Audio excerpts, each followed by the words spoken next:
What's up, everybody? It's your favorite Tough Trailers, favorite nerd, and today we are looking at the Machine Robo Tough Trailer. This is on loan to me from Joel W. Shout out to him. He sends me a ton of stuff to look at. I tried to send him a Christmas gift this year. He sent me something back. Just sometimes let me give you something, bro. Be that as it may, he's too good to me. Thus, I will pass the blessings on to you with a delightful review of me handling this thing, which is not a fair gift. It's lopsided in my favor, which is ultimately fine. That being said, we are going to take a look at him. We're going to talk about there's some changes here, at least since the last time I've looked at one of these figures. I did look at the first wave and maybe some change, but there's some changes since I've noticed. We will talk about those, but in order to do any of that, we got to talk about accessories. He comes with this gun. It's just black plastic, and it's got some sculpt work on it, but that's it. Nothing special. Nothing special at all. It does have this piece that flips out so that he can hold it with two hands, and it can break into 3 pieces. I thought. There it is. But it's a tight fit right there. I don't know what side that's supposed to go on, but that looks better to me. But yeah, it can do that. And he can hold it just fine. Now, he also comes with this Gatling gun option. Once again, not a lick of paint, just black plastic and decent sculpt work. This can tab into the underside of the barrel of the gun that we just looked at, or you can swap this piece and this can tab into the underside of that, depending on how you have it, right? It can also be mounted to tabs on his forearm. The 2 barrel pieces can store underneath the bottom of the truck on these 2 tabs as long as they're stuck together, and then these pieces I'll show you how to do during transformation. He also comes with all of these bits, which go into making a display base. I am going to do my best to try to put it together without really knowing what I'm doing, but I think these pieces sandwich together, and you can add on these pieces here to the side. They just clip on like a over under. Here goes 2 more. Let's see what we got here. Maybe 2 more. There we go. Just adding on. And then you got these 2 pieces, and you can find right here, they'll kind of secure the middle. The instructions for this are pretty much non-existent. And this thing can be assembled 1,000 different ways, right? Because it's all modular, and they were kind of always intended to be like that. So, for instance, these pieces here, they show in the instructions to fit into here, right? So they go,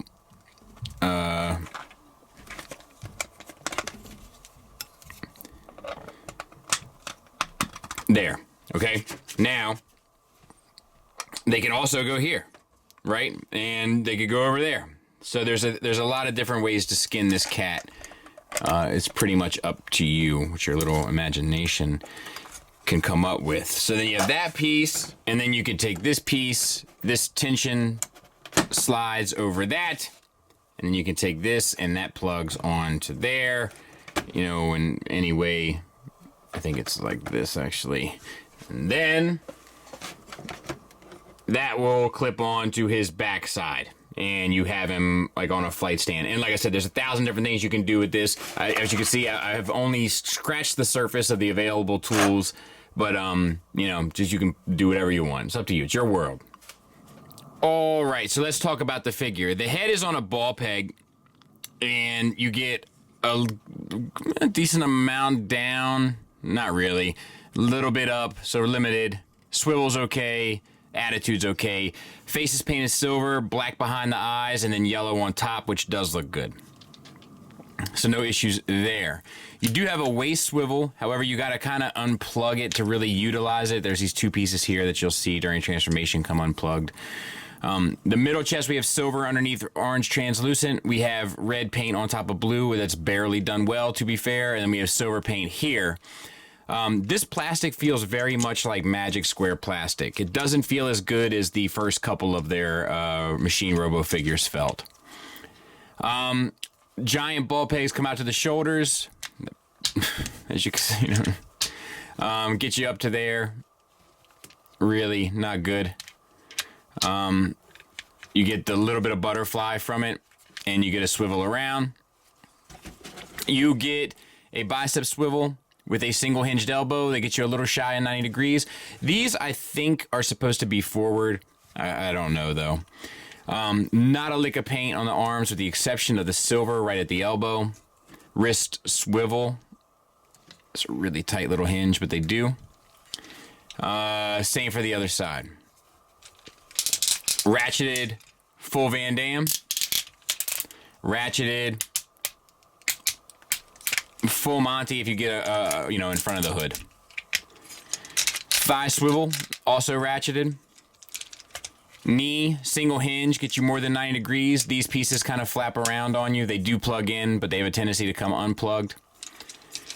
And then not a lick of paint, except for the wheels that are silver. Ankles are on a ball peg. This has an additional little flap, which is not really proper. Like, you can't hold the position, but you can get a pose out of it. Ankle tilt up, down, rocker. So kind of fair. This is junk. I hate to say it. I know you hate to hear it. Hate to feel it. But this is not good. And there it is from the back. Trash. This is trash. This is the first thing I've looked at that's been this bad, like junky, in an awfully long time. This feels like, whew, not good. It's not good. This. Size comparison wise, there it is next to a masterpiece car. So, you know, probably about the size of Inferno. So let's get him transformed. And we'll start with these pieces because we already talked about them. So if you unplug them from the back, they are painted silver. You can bring the hood up and then you can tuck these back underneath. This piece here will come down. It will spin out and then you can tuck the head under. But the tolerance isn't quite right. So you kind of got to like tuck the head to the side. Actually, and you know what? Let me turn the head around because I think that's how the instructions have it. But it's just not quite right, so it has to like fudge over this little knuckle there. All right, unplug the back of your tires if they haven't already come unplugged. Take your foot and spin that around 180 degrees, and then spin that around 180 degrees.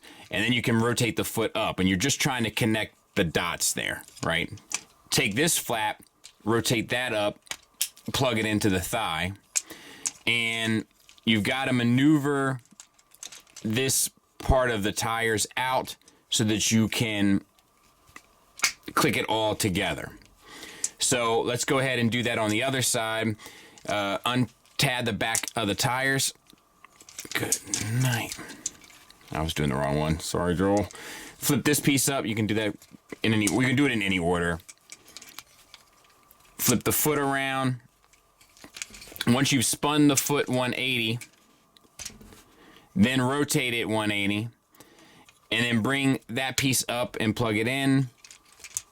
Slide these tires out, collapse that, and you should have something that looks like this. You can go ahead and connect this if you want. What you need to do is get this inside of there. So just rotate at the hips, and then basically you're just shoving it in until it all encapsulates. No big deal. All right, then on the back, you want to take these pieces, flip out these basically anything that can flip the flap, basically. This is all double hinged out. You want to get these slightly above the level of the rear, and that will put them relatively close to, one another. You can flip these bars out, and you might have more luck if you spin them all the way around to the opposite side. Which leaves the arm. So you want to bring, if you bend the wrist, it'll break the connection, and you can kind of extend it, and he has like he's scratching the side of his ribs like a chimpanzee. And then it's kind of like you want this. It's kind of like that is what you're looking for. And then lift this, bring these around. If they pop off the ball peg, don't worry, it's a tight joint. And then you can just cheat the system if you want and get it in there. Let's see if I can keep this one connected. Nope. cheat the system, get it in there, plug that together, and then get all of this lined up and formed up, and all of this stuff will kind of start, oh, you can't see any of that, can you? All of this stuff will kind of start tabbing in underneath. You can see there,